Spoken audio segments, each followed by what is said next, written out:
we're going to a different economy, and we're going to be learning more about that as we go. But clearly, we're learning that things can be done from remote locations. We're learning that technology can replace people even more than we thought.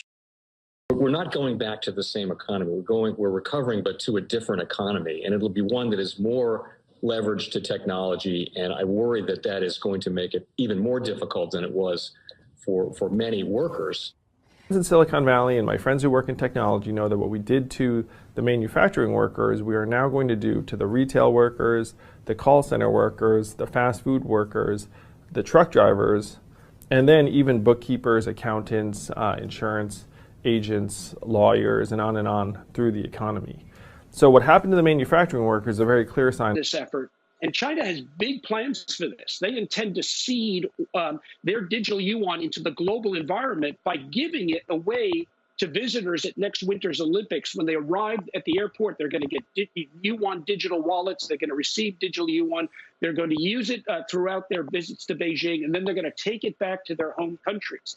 They see this as a huge advantage. Why? Because who controls the underlying protocols, who controls the underlying standards of the future of money will control the future of money. And the New York Daily News says the Pentagon has a plan to deal with the zombie apocalypse. Foreign Policy reports the unclassified document explains how to respond to many kinds of walking dead, including chicken zombies. The Pentagon says the plan is an in-house training tool to teach students how to deal with widespread national emergency.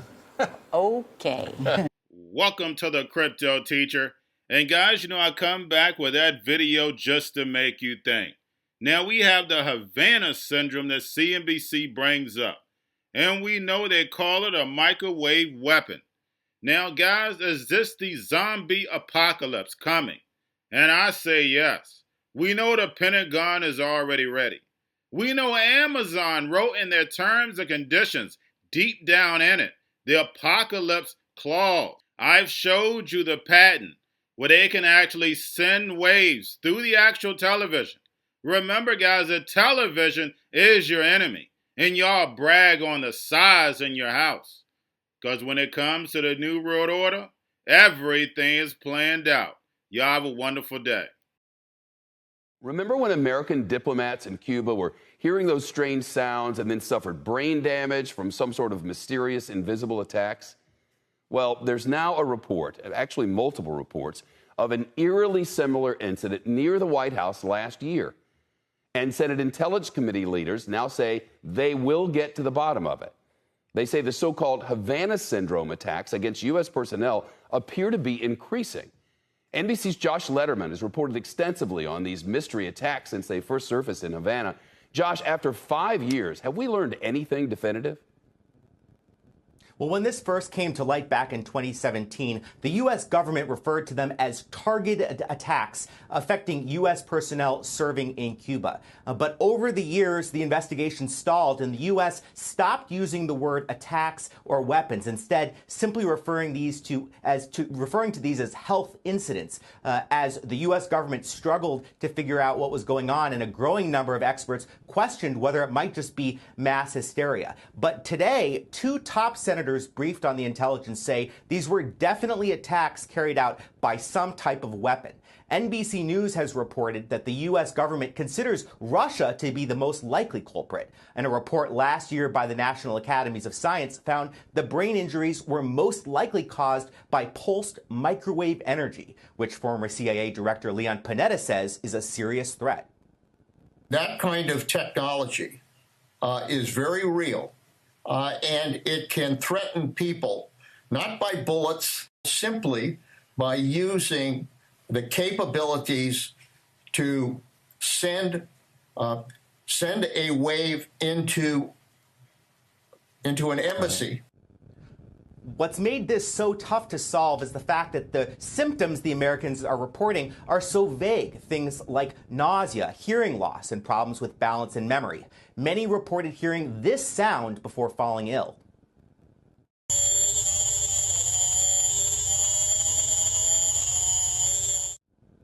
Now the U.S. government is scrambling to figure out just how widespread this is, with new reports of new possible cases in Russia, China, and now even here in the United States. And just this week, the Canadian group of diplomats accused their own government of withholding information about 3 new cases of brain injury among Canadian diplomats who also served in Cuba.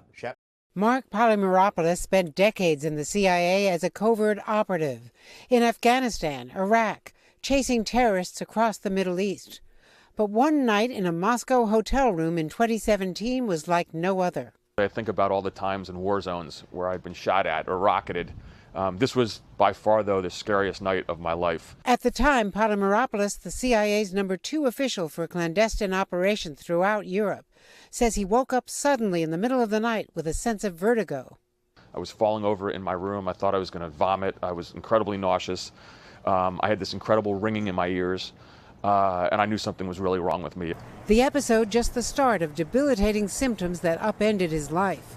He says, similar to scores of other cases reported by American diplomats and spies that began in 2016 in Havana, then hit American officials in China, and have since been reported by CIA officers in several other countries. What could be the cause?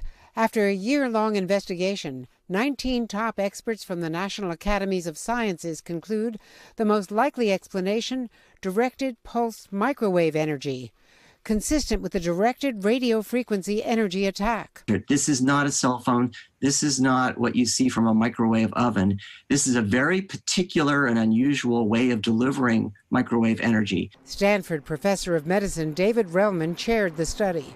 We have neurologists on our committee that said afterwards, in my entire career of reading about countless hundreds and thousands of cases of neurologic injury, I've never heard of something like this. This is really unique in the medical literature.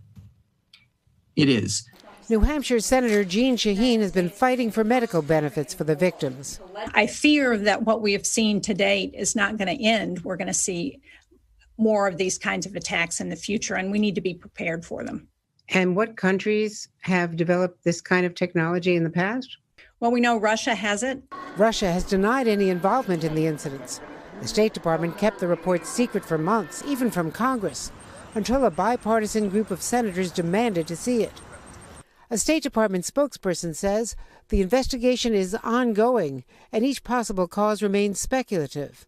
Not to Mark Polymeropoulos, suffering from debilitating migraines for the last 3 years. And why would the Russians want to target you? I was in charge, or one of several officers in charge of overseeing our efforts against them.